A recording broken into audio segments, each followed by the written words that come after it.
This Restoration Today podcast is presented by Know How. Know How helps growing restoration companies standardize their operations so they can scale faster and more profitably without the chaos.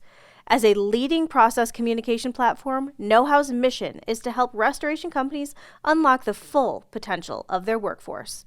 For more information, visit tryknowhow.com.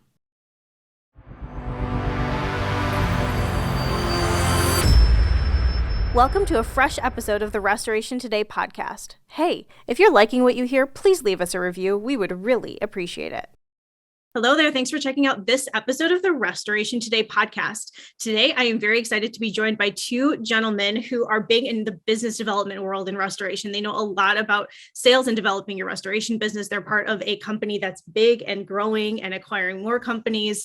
So I'm very excited to be joined by Andy Holt and Dan Flanagan, both from BluSky. I'm going to toss it right over to them before we get into the conversation. Dan, can you introduce yourself, tell us your role in BluSky, and then Andy, it'll be over to you. Yeah, thank you so much, Michelle. And appreciate being part of this morning. Appreciate the opportunity. My role at BluSky, I get to lead the sales organization. I'm the chief sales officer, and I've been a part of the organization for 15 years. I've been in the restoration industry for right at 20 years. And prior to that, I had some background for 5 years as an independent adjuster. So I got to travel the country and do a lot of large catastrophe work and really gain an understanding of the industry through the insurance side as well. And prior to that, had some fair amount of sales leadership experience. So it was a good mix for me to join BluSky 15 years ago as our founder was just 2 years into getting this off the ground, and have been with the company ever since. It's been a tremendous opportunity and I guess experience for me to be able to be with it from almost ground zero through to where we are today. So it's been awesome. It's been allowed us to grow a lot of people and grow a company at the same time. So. Perfect. All right. And Andy, business development manager, can you tell us a little bit about yourself and your background with BluSky and in the industry? Yeah, absolutely. And like Dan, thank you so much for having us. This is awesome. I have missed so much seeing my friends in the industry and being out and about. So seeing face to face through Zoom, that's about as the best second option you can have. So thanks for doing this and setting this up. I am Andy Holt. I'm a business development manager at BluSky. I am officed from our Memphis location. Gosh, it's crazy to say, but it's coming up on 6 years that I've been with the company now. And I'm sure we'll get into kind of the details of what that looked like with the mergers and acquisitions and all the things going on in the industry right now. But been doing this for about 6 years. Prior to coming on at BluSky, have worn several different hats in the sales space.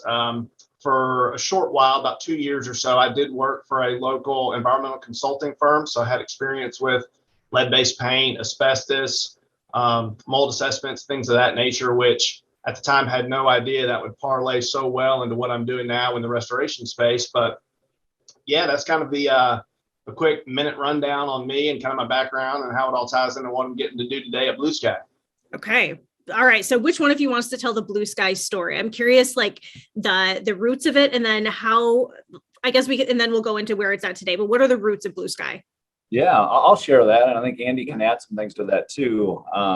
It's been a fun story. We were founded in 2004 by kind of an industry, young industry veteran at that time, but founded in 2004. And in between, 2004 and 2008, well, we were founded in the Denver, Colorado area. And with some great relationships and great people at the founding, and then adding to that team shortly thereafter in the next couple of years, we really formed a really good team, and really the goals weren't clear at that point. We just said we want to go be the best we can be wherever we are. At that point, it was Denver, and then a couple of years later, we said let's fill in our backyard, and so we put 3 other offices in Colorado to give us 4 offices in Colorado, and in a 4 or 5 year period, we became one of the largest restoration companies in Colorado, kind of the Rocky Mountain region.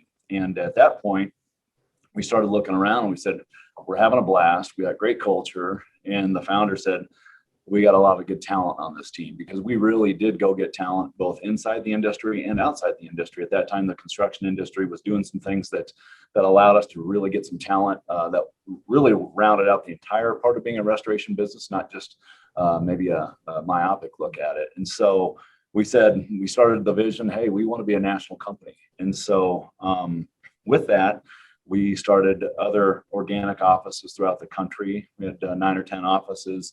And over the next 6 years, we did that. And probably the biggest thing that drove us is the culture.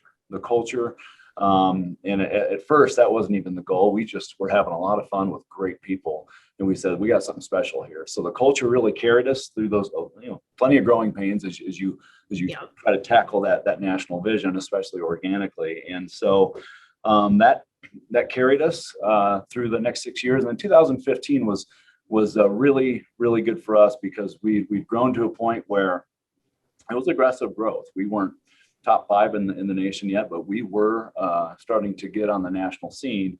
And we said it's going to be really hard to keep growing without some partners to help us do it. And so we've had great experiences with private equity firms. There's been 2 private equity firms that we've had wonderful experiences with. They let us run our business, but they also gave us some structure, some expertise on growing and some resources to do that. And so we said, what does it take to get to the next level? And so that was all about keeping your people, obviously, keeping the culture fun, but building an infrastructure. We built some infrastructure at BluSky that we think is really no patent on it, but we've done some really unique things innovatively to do that, from a professional approach to customer service, to developing what we really think is a unique estimating process in the restoration business. As you get into the larger loss and commercial side of the industry, we've done some neat things there with the estimating process, developing a national team that really has focus. But one of the biggest things we've done is we built the entire company to make people successful. And what I mean by that is we are a corporate. We have a corporate entity, but everything goes through the offices. Our people get credit for everything through the offices for what they do. And we've made so many successful people, not just at the higher levels, but throughout the entire organization. So when you do that, you allow yourself to keep the culture and retain awesome people. And so, but we've also looked at both the inside and the outside of the industry as we've looked at best practices. And Andy can probably share a little bit about that in a minute. The best practices as you build any business, as you get to a certain point of growth, it's so paramount. And we've done that with both construction best practices, again, not just inside restoration, definitely restoration science, but also the wider construction industry, and then also the sales process. We have some incredible sales leaders that get to work with me across the country that we really they champion a great sales process. And so over the last 5-6 years, that's part of the story, is building that infrastructure so many more people can win at the office and field level. And Andy, I was going to let Andy share a little bit. He's part of a team that joined us 2.5-3 years ago, and from an incredibly well-branded and well-run company, and maybe share a little bit about that too. Yeah, no, I'd be glad to. Heck, Michelle, I think that's where our roots initially crossed paths many years ago. Yep. As you know, and Dan alluded to, I was part of Sharp Robinson Popwell, which then evolved into outfit by dropping the names, and we became SRP Contractors. And so we, had the good fortune of merging with BluSky. I guess that was January of 2020, give or take, something like that. Mm-hmm. So it's crazy to think how quickly time has shifted. And then you sprinkle a little COVID-19 and all that came with that. It's like, boom, 2 years just flew by. But joining with BluSky, which is such a well-established, well-respected powerhouse of a national company, and getting to kind of get into the fold with them from a company that in the Southeast predominantly, as you know, SRP was headquartered in Memphis. We had a presence in 16 states, and we worked in our little area. But to go from that regional presence to now being tied in with a true national provider, and the opportunities that came with that for us to be able to service clients and partners coast to coast has been nothing but exciting. Dan, he touched on it, and I know he's got far more experience than I do, but there's a lot of growing pains that comes with that, and things that have to be fleshed out. And when you're ironing out those processes and the things that are so near and dear to BluSky, and I believe tied directly to the successes that we've had as a company, it's all positive momentum. So, we have not been the last. There's been other companies that have come into the fold, and I'm sure that there's more to come. And it's for me, it's exciting because the opportunity allows me as now an employee of BluSky, the position it puts me in to take care of my clients on a much larger scale, and just the difference for me of being with the company that 50, 60 people to now a company with 800, 900 people. And these are people that I know personally. To have colleagues in, 35 plus offices scattered across the country, colleagues of mine, I know these people. These aren't just random people on a ticket that there's familiarity with name. These are people that I can pick up the phone and bounce ideas off. These are people that I can go to that are maybe a little bit further in their career and say, how did you navigate this? How, what would I do in this scenario? And it's a beautiful blend of teamwork. There's definitely a culture of iron sharpening iron at BluSky, and I love that. So good things on the horizon. I don't want to get off on a tangent because I could talk about this forever. I'm so passionately excited about it and the position that I'm in, the things I get to do at BluSky. So I don't know if I answered your question or not, Dan, but that's my 2 cents on it. No, and I just add to that, Andy, what's really neat about partnering with the great firms we have is, Michelle, most of them, the previous owners stay on in a very great leadership role or different leadership role where they bring expertise, and we're developing and redeveloping your best practices as businesses do every few years. Our previous owners are a huge part of that in their teams because we partnered with them for a reason, because they're really good. They have great things, great people, and we don't know it all, but it's fun to bring the expertise of so many to us because it just makes us so much better. So what do you two attribute the good culture to? That's hard as a company's growing, you have more offices and you're bringing in other companies with different cultures. And I'm sure that you're assessing those companies to make sure that they're a cultural fit as well, not just a whatever, but what do you attribute the good culture to? How do you make sure that that's good across the board for your different offices and different teams?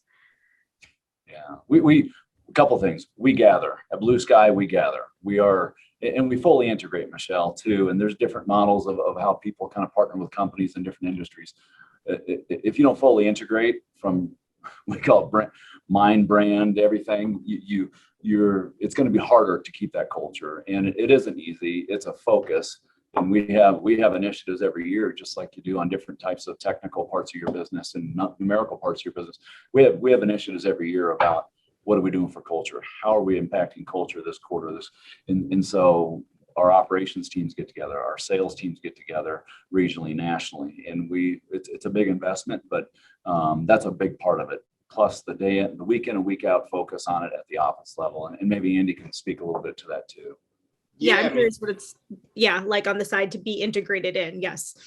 Yeah, so it's a lot, and I had during my integration phase.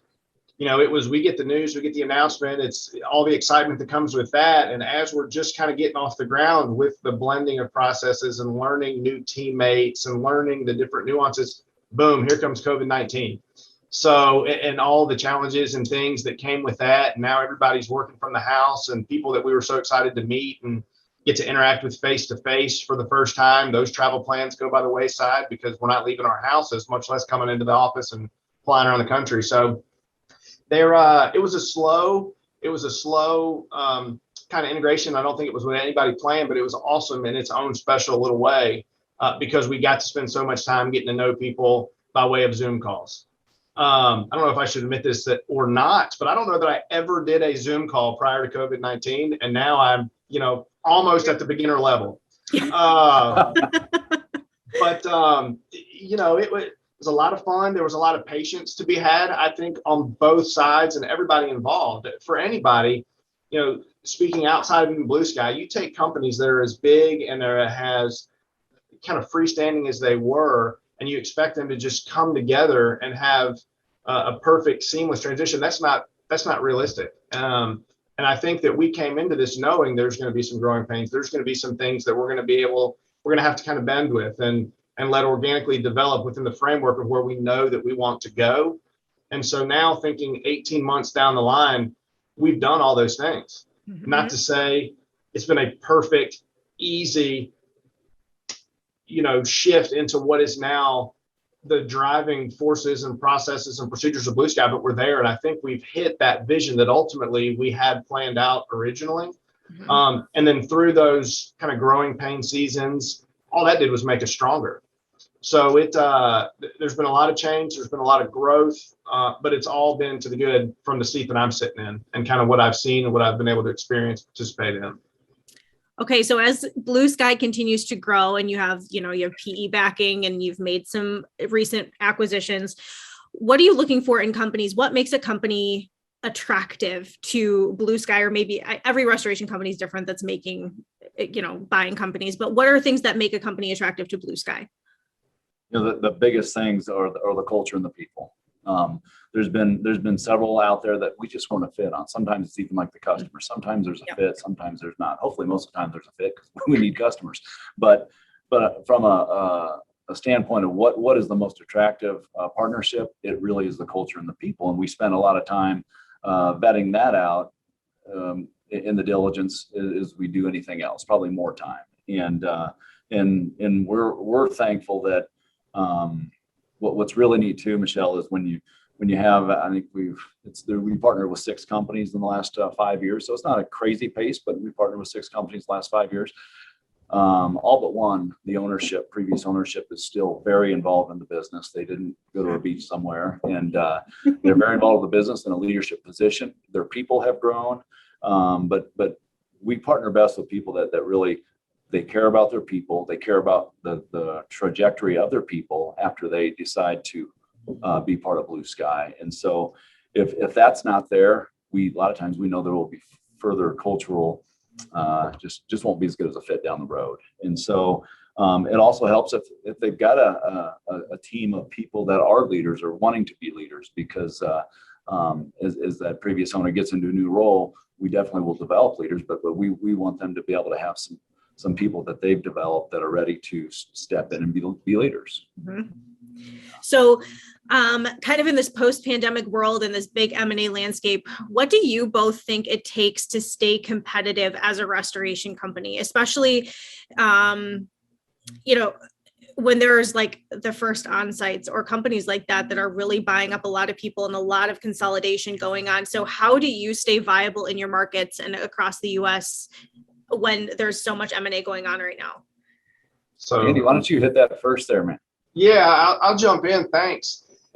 I can't speak to what anybody else is doing because I don't know, right? Yeah. But I can, from my perspective and what I'm looking at, it all goes back to relationships, right? So I'm a firm believer that if you take care of your people, if you can maintain credibility, if you can maintain being a person of high integrity, it is so crazy to even say this, but of my belief, if you do what you say you're going to do, when you say you're going to do it, you're probably going to have pretty good retention. And that's a rare thing these days, unfortunately. So I think by being focused on the client, on our partners, the people that we work with, and just doing what we say we're going to do, when we say we're going to do it, that's a big piece of it right there. Not to give away the secret or the special sauce, but that's my belief anyway. I mean, that's how we stay competitive. That's how I stay competitive. Above and beyond that, here's another wild idea. Not if I make a mistake, but when I make a mistake, Michelle, for me to be able to own that, and then quickly correct it. That's a wild idea, but something so simple, that helps keep the wheels going. And I think, unfortunately, that's a rare thing these days. Not in our industry, but just, kind of out in the workforce across the board. I agree. And that we can build better relationships when we're honest, right? Admit our mistakes. And sometimes that yields better results in the end by admitting, fixing, moving forward. I love both of those, and keeping your word. That's such a huge thing in today's world, right? I don't know. Yeah. Michelle, I'd just say, man, big picture, serve your people, serve your customers. And I really think of 3 kind of concepts there. Number 1 is professionalism. We've always have strived to be the most professional organization we could be with the people we have. And so professionalism is important. That doesn't mean perfection, but it means professionalism in every instance. If you, like Andy said, if you got to own something, you got to do the right thing because it's the right thing to do by a customer, by a job that maybe didn't go as well. we are the first to raise our hand and do that because that's your credibility, that's your reputation. Another one is capability, to serve our customers like Andy was alluding to throughout greater regions and throughout the country. Capability has something to do with growth because you've got to be able to be there when they need you, right? And then we've been talking about this too is retention. And there's a lot of things that go into retention. And I think one of the best, if we've done anything right, it's been giving people opportunities within BluSky to grow and to improve their lives and their positions, their income, all those things. And we do that with the partners that join us and employees that are with us as we go forward. And so, and some of that too is it's really been a neat growth in an ownership structure at BluSky where, again, not at other companies, don't know how that's handled, but we have a substantial amount of people that have ownership at BluSky. And when you create that opportunity and that vision, that begets a lot of really neat things, from pride, from retention so again, it comes back to the people. There's a lot that goes into that. That's a big nebulous, vague word, people and culture. But what do you do behind that as far as those initiatives that cause those people to want to be with you? Okay, so talking about the business development and sales side of things, did the pandemic change or improve or bring anything new to your sales process and how you reach customers? Andy was just talking about Zoom and how, pre-pandemic, we were hardly ever on Zoom, if ever. And now it's like, how many days go by without a Zoom call? Not many. So, right. How has your sales process changed, if at all? And has there been new technology that you've added? That would be my other question with that one. Yeah, Andy, why don't you kick that one off, and I'll say a few things too. Sure. Yeah, I think creativity came into play in a major way when you take away from a salesperson. You're telling me, okay, now I can't go see people. Now I can't face-to-face interact and connect on a human level with people. That's a huge piece of my job as a salesperson, right? So now it's time to get creative. So sending lunches, doing virtual happy hours, doing trivia nights, setting up and learning how to use a webcam. I literally had to order a this is a world I knew nothing about pre-pandemic. And grateful to live in a time where this kind of technology is even available, right? Because of course I would rather sit face to face and connect with somebody, but this is a pretty close second. So learning how to just quickly adapt, which that comes fairly easy for those, restorers and the space that we're in, being able to adapt and be flexible and kind of think on your feet. That's a skill set I would say most of us have and are pretty attuned with. But, from a sales side, it's just taking it as it comes and being able to kind of just flow with the punches. Sorry, I hit a little, I got a lot rolling there in my mind. I kind of got myself stalled out, but, yeah, Dan, Dan, what do you think? Am I off base there? Is it, what can you add to that? Well, I would never not agree with Andy because he's one of our top sales guys year in and year out, actually way top sales guys. So well, I wanted him to go first so I can follow That's up a good on shout out. I love it. But it like Andy said, you adjust, you pivot a little bit. But from a process standpoint, you're always making your processes better. But from hey, how do we go to market? Who do we go to market with? Where are people focusing? Those things didn't change a ton. We just used a few new tools to be able to let us keep doing what we do. I will say this: the creativity of our team, and I'm sure there's many out there too that doing great things. But the creativity that I saw on our team was inspiring. It really was, because you can get into the pandemic that we were in, and it can be challenging. It can be negative. It can be tough for your people. It was tough for our people. When people that are extroverted and used to seeing many people a week, many people a month, you had to work through that. You had to work with your team. You had to be flexible. You had to lead and manage differently. You let them adjust, and I think we did that pretty well. We all learned both on a leadership level and the team that's really out there integrating with our customers every day. And so, big picture, we kept similar processes, but we definitely had flexibility, developed flexibility, and there's a lot of good that came from it too, I think, as you've probably seen in all of our jobs, right? Yes. Yeah. So let's talk about technology in BluSky a little bit more. So what kind of technology does BluSky use today? Are there some things that came in during the pandemic that you're leveraging more so now? And I'm especially curious on the customer relationship and service side. Are there things that you've brought in that really help build on that customer relationship aspect of the restoration process? Completely. It is a work in progress. So as you can imagine, bringing these many entities together over the last 5 years.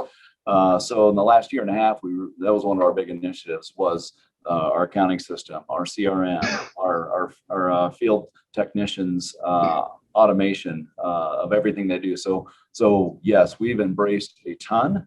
Some of it we needed to get current on, and some of it is pretty forward thinking. And so in the last couple of years, we've implemented 5 huge systems across the company. And so Andy can raise his hand on that one and say that was not perfect. It was a challenge. It was everything that you would expect with that much change. But in doing that, we had the minds in the buy-in and in the alignment of all of our new partners that joined us, because they were part of those committees that got to choose and decide what's going to work best for the company that we're becoming. And so yes, we've changed a ton and built a lot around that the last couple of years. Major initiative.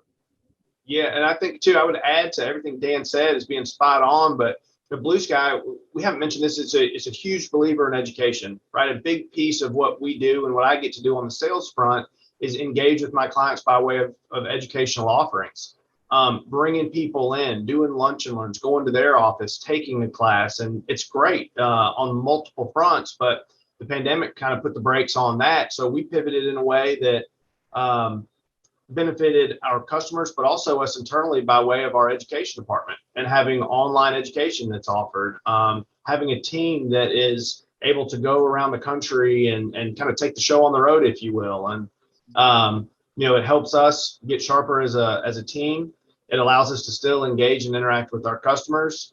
It allows us to have a little fun in a way that, I don't think any of us ever did before. I mean, if you had the option 2 years ago to go meet and sit down and do a face-to-face class, why would you think about getting together via Zoom meeting to have an education class? Well, when that's the only option, let's do it, make the best of it, and realize, well, this is actually a lot of fun. So that's something that I think was birthed by way of just circumstances of COVID. And it's, I see it as something that will continue as just another layer, another tool in our tool belt that we can use to engage, to accommodate an audience that maybe can't, for whatever reason, be on location for a class.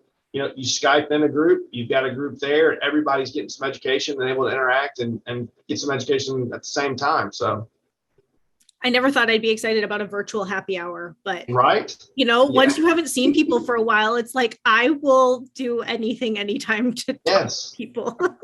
Let me ask you, Michelle, did you ever have like a virtual lunch where, say, you're on camera eating your lunch, watching somebody on camera eat their lunch, and it's a virtual lunch? No, I have not. I've had drinking, which I brought a snack to once, and I was like, nope, we're not eating. We're just drinking. That's it. Same idea, just sprinkling a little bit of food. But one of my friends, I have to add this into the conversation for people who are listening, because there are so many ways that you can interact with your customers and clients, right? And so I've had friends who work for like CBS and some other companies. They've had virtual happy hours where they brought in a magician, and people actually, you get like a box at home. You're both nodding because you get like a box at home and get to go through with the magician. And she's gotten to do a ton of things like that. Like there's so many ways to get creative and still connect with people. And one of our groups did a dueling piano bar night as well. It was really, and I missed it. I didn't even know about it. I was so sad. I'm like, that would have been so fun. That would be fun. That would be fun. Okay, so kind of on this fun culture bit. So you've both been in the restoration industry at least for a little while. So obviously there's a huge issue with hiring and getting more people, future generations into the industry, making sure that we're well staffed and stuff like that. So what has kept both of you in the restoration industry? And then what would you tell maybe young millennials or Gen Z as they're looking for a career about the opportunities that lie within the restoration industry? Andy, you want to take that one first? I will. Yeah, be glad to. So for me, I'm a kind of guy across all facets of my life. I insist on having fun, Michelle. Like if I'm not having a good time, I'm not very interested in doing whatever it is that we're even talking about. I love my job. I love what I get to do every day. I used to joke that at the end of the day, I'm a professional friend, right? I get out, I meet people, I develop relationships, I learn about them, I learn about the issues that they may be having. I get to tell a little bit about what I do, and it's a very, every day is different, right? Not only is it fun, every day is different. Every day I wake up not knowing what challenges are going to be presented for both me and my customers, and I get to navigate solutions to ultimately help fix their problems. And that's a great place to be in. And I'm privileged to be able to be a solutions provider. So that has kept me engaged. I can also say, for me, and this was absolutely true at SRP, and it's just as true today at BluSky. I look up to the people in leadership roles at both companies in a way that it's easy to keep me here, right? These are guys and gals professionally that I aspire to be like, that I believe I can learn from, that I believe just by being alongside them and being able to call these people my teammates, I'm going to develop professionally.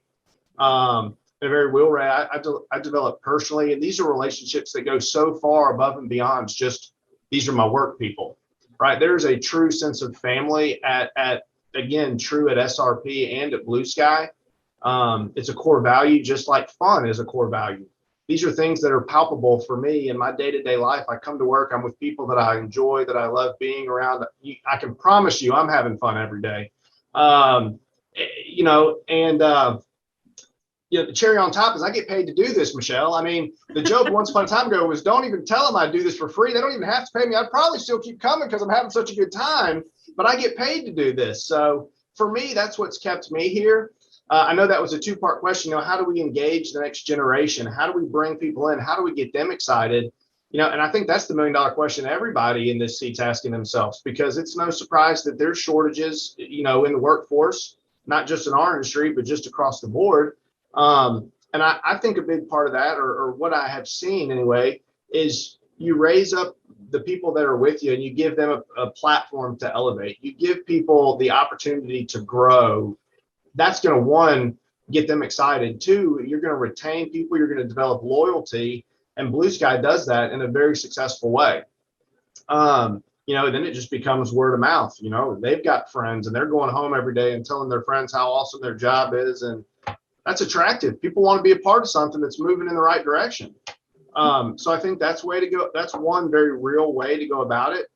The other way is you have a team of people that's what they're dedicated to doing. They're out there, they're looking, they are recruiting, they are intentionally going after the right people, and trying to set those hooks. And BluSky has a fantastic group of people that do that for us. So I think it's a slow and steady race. You get out there, you keep chipping away at it. You're passionate about what you do, and you allow a space for people to grow and develop, and they're going to stick with you. Yeah.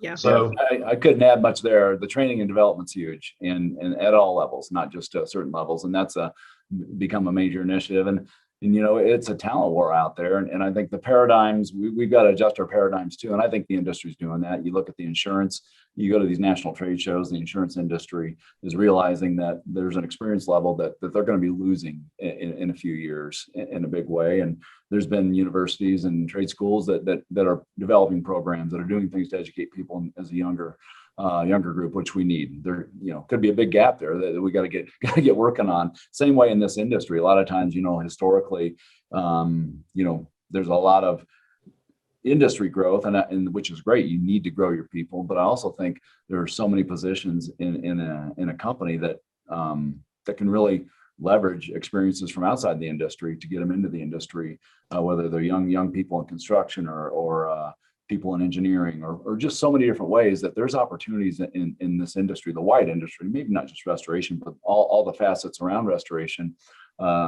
just changing the paradigm of where we recruit and why it can fit for people, and having fun with that. Awesome. Okay. Those were all my questions. Anything else that you two want to add before we wrap it up? I just say thank you so much. It's a pleasure to talk with you and to hopefully be part of a greater community here in the restoration and insurance community. Andy, anything else? I would echo that. Certainly. I did have one question if we've got time, Michelle. What has life looked like for you? Because I know you are a mover, a shaker. You're out there. You're used to meeting with people, going to the shows. How has the last couple of years affected you, and what's it look like going forward?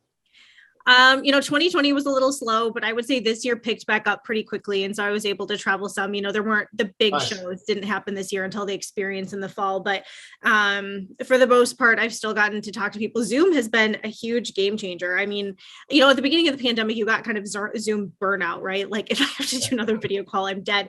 But I think we adapt to that, right? And so now it's getting easier and easier. And Andy, I wrote down what you said at the end of the day. I'm a professional friend. I wrote that down. I was like, I love that. I think that's how I feel. I love this industry and the people in it, and having conversations like this, and look forward to seeing people more in 2022 as the shows really do come back, even though spring show season is going to be a little nuts, but that's okay.